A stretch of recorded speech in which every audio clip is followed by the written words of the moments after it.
Supreme ಕೋರ್ಟ್ನಿಂದ ಕಟು ಟಿಪ್ಪಣಿ ಹಿನ್ನೆಲೆ ಇಂದಿನಿಂದ ಕರ್ನಾಟಕದಲ್ಲಿ ಕಮಲ್ ಹಾಸನ್ ಥಗ್ ಲೈಫ್ ಸಿನಿಮಾ ಪ್ರದರ್ಶನ ಕಾಣುತ್ತೆ. ಥಗ್ ಲೈಫ್ ಸಿನಿಮಾ ಪ್ರದರ್ಶನಕ್ಕೆ ಅಡ್ಡಿಪಡಿಸದಂತೆ ಪೊಲೀಸರ ನೋಟಿಸ್ ಕೂಡ ಅಲ್ಲಲ್ಲಿ ಕಾಣಸಿಗ್ತಾ ಇದೆ. ಸುಪ್ರೀಂ ಕೋರ್ಟ್ನಿಂದ ಕಟು ಟಿಪ್ಪಣಿ ಎದುರಾಗಿತ್ತು. ಇಂದಿನಿಂದ ಕರ್ನಾಟಕದಲ್ಲಿ ಕಮಲ್ ಹಾಸನ್ ಥಗ್ ಲೈಫ್ ಸಿನಿಮಾ ಪ್ರದರ್ಶನ.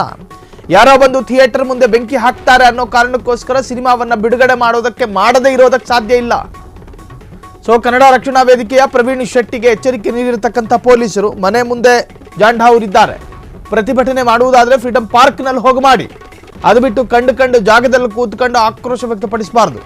ಬೇರೆ ಸ್ಥಳದಲ್ಲಿ ಪ್ರತಿಭಟನೆ, ಮೆರವಣಿಗೆ, ಭಿತ್ತಿಪತ್ರ, ಅಣಕು ಪ್ರದರ್ಶನ ಮಾಡಿದ್ರೆ ಕರ್ನಾಟಕ ಹೈಕೋರ್ಟ್ನ 2021ರ ತೀರ್ಪಿನಲ್ಲಿ ಕ್ರಮ ಕೈಗೊಳ್ಳಬೇಕಾಗುತ್ತದೆ.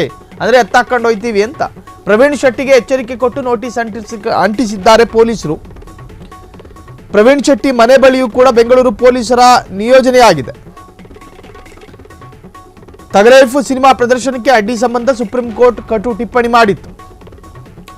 ಯಾವುದೇ ವ್ಯಕ್ತಿ, ಗುಂಪುಗಳು ಅಥವಾ ಪುಂಡರು ಕಾನೂನು ಕೈಗೆತ್ತಿಕೊಳ್ಳದಂತೆ ರಾಜ್ಯ ಸರ್ಕಾರ ನೋಡಿಕೊಳ್ಳಬೇಕು. ಸಿನಿಮಾ ಪ್ರದರ್ಶನಕ್ಕೆ ಅವಕಾಶ ಕೊಡಲೇಬೇಕು. ಅಗತ್ಯ ಸಹಕಾರ ಕೊಡುವುದು ರಾಜ್ಯದ ಕೆಲಸ. ಗುರುವಾರ ಮತ್ತೆ ವಿಚಾರಣೆ ನಡೆಸ್ತೀವಿ ಎಂದು ಹೇಳಿರುವಂತಹ ಸುಪ್ರೀಂ ಕೋರ್ಟ್,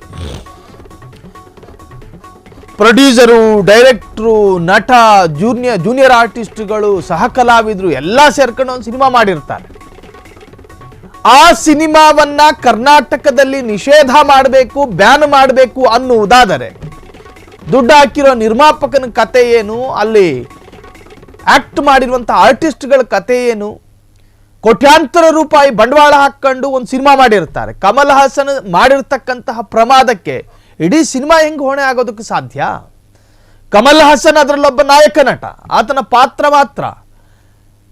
ಆತನ ಹೇಳಿಕೆ ವಿಚಾರ ಸಂಬಂಧ ನ್ಯಾಯಾಲಯದಲ್ಲಿ ತೀರ್ಮಾನ ಆಗುತ್ತೆ. ತೀರ್ಪು ಕೊಡೋದು ನಾನು ನೀವು ಅಲ್ಲ, ನ್ಯಾಯಾಲಯ.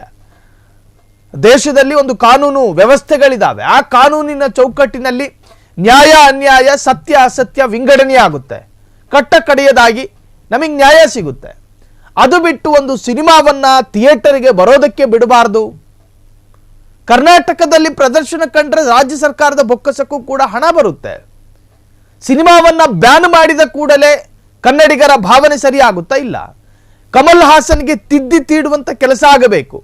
ಕನ್ನಡದ ಆಳ ಅಗಲದ ಬಗ್ಗೆ ವಿವರಗಳನ್ನು ನಾವು ಕೊಡಬೇಕು. ಕಮಲ್ ಹಾಸನ್ ಅಲ್ಲ ಪುಣ್ಯಾತ್ಮ. ಕನ್ನಡ ಅಂದ್ರೆ ಇದು, ಕನ್ನಡದ ಅಸ್ಮಿತೆ ಅಂದ್ರೆ ಇದು, ಕನ್ನಡದ ಶ್ರೀಮಂತಿಕೆ ಅಂದ್ರೆ ಇದು, ಕನ್ನಡಕ್ಕಿಷ್ಟು ಗೌರವ ಇದೆ, ಕನ್ನಡಕ್ಕಿಷ್ಟು ಗಂಭೀರತೆ ಇದೆ. ಕನ್ನಡದ ಎಲ್ಲಾ ತರಹದ ವಿವರಗಳನ್ನು ನಾವು ಕೊಡಬೇಕು, ತಿಳಿಸ್ಬೇಕು.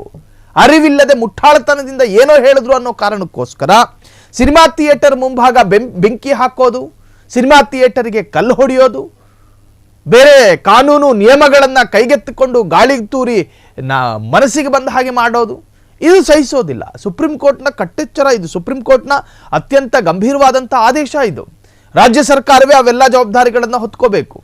ಕಾರಣ ಕನ್ನಡ ಪರ ಹೋರಾಟಗಾರರು ಅಂತ ಕರೆಸಿಕೊಳ್ಳುವ ಪ್ರವೀಣ್ ಶೆಟ್ಟಿ ಆಗಿರಲಿ, ಹೀಗೆ ಸಾಕಷ್ಟು ಕನ್ನಡ ಪರ ಹೋರಾಟಗಾರರಿದ್ದಾರೆ. ಇವರೆಲ್ಲರೂ ಸೇರಿ ಬೇರೆ ತರಹದ ಅನಾಹುತಕ್ಕೂ ಕೂಡ ಪ್ರಯತ್ನ ಪಡಬಹುದು. ಹಾಗಾಗಿ ಅವರ ಮನೆ ಮುಂದೆಯೂ ಕೂಡ ಪೊಲೀಸರ ನಿಯೋಜನೆಯಾಗಿದೆ. ಅವರ ಮನೆಯ ಗೋಡೆ ಮೇಲೂ ಕೂಡ ಈಗ ಪೋಸ್ಟರ್ ಅನ್ನು ಅಂಟಿಸಲಾಗಿದೆ. ನೀವು ಕಾನೂನು ನಿಯಮಗಳನ್ನು ಉಲ್ಲಂಘನೆ ಮಾಡಬಾರ್ದು. ಕಾನೂನು ನಿಯಮ ಉಲ್ಲಂಘನೆ ಮಾಡಿದ್ದಲ್ಲಿ 2021ರ ಅನ್ವಯ ನಿಮ್ಮನ್ನ ಕಾನೂನು ಕ್ರಮದೊಳಗೆ ನಿಮ್ಮನ್ನ ಬಂಧಿಸಬೇಕಾಗಿ ಬರುತ್ತೆ. ಇದು ಥಗ್ ಲೈಫಿಗೆ ಸಂಬಂಧಪಟ್ಟ ಹಾಗೆ ಇರತಕ್ಕಂಥ ಲೇಟೆಸ್ಟ್ ಮಾಹಿತಿ. ಕ್ಷಣ ಕ್ಷಣದ ಸುದ್ದಿಗಳಿಗಾಗಿ ಫ್ರೀಡಂ ಟಿವಿ ಸಬ್ಸ್ಕ್ರೈಬ್ ಮಾಡಿ, ಲೈಕ್ ಮಾಡಿ ಹಾಗೂ ಫಾಲೋ ಮಾಡಿ. ಹೊಸ ಸುದ್ದಿಗಳ ನೋಟಿಫಿಕೇಶನ್ಗಾಗಿ ಬೆಲ್ ಐಕಾನ್ ಮೇಲೆ ಕ್ಲಿಕ್ ಮಾಡಿ.